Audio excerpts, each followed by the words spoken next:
اے نبی صلی اللہ علیہ وآلہ وسلم، ہم نے تم پر قرآن اس لیے نازل نہیں کیا کہ تم مشقت میں پڑ جاؤ، مگر ہر اس شخص کی نصیحت کے لیے نازل کیا ہے جو خوف رکھتا ہے۔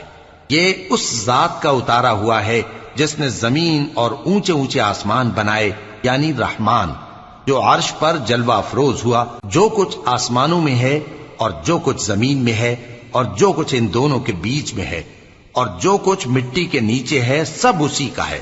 اور اگر تم پکار کر بات کہو تو کیا ہے، وہ تو آہستہ کہی ہوئی اور نہایت پوشیدہ بات تک کو جانتا ہے۔ اللہ وہ معبود برحق ہے کہ اس کے سوا کوئی معبود نہیں ہے، اس کے سب نام اچھے ہیں۔ اور کیا تمہیں موسیٰ کے حال کی خبر ملی ہے؟ جب انہوں نے آگ دیکھی تو اپنے گھر والوں سے کہا کہ تم یہاں ٹھہرو، میں نے آگ دیکھی ہے، میں وہاں جاتا ہوں، شاید اس میں سے میں تمہارے پاس انگارہ لاؤں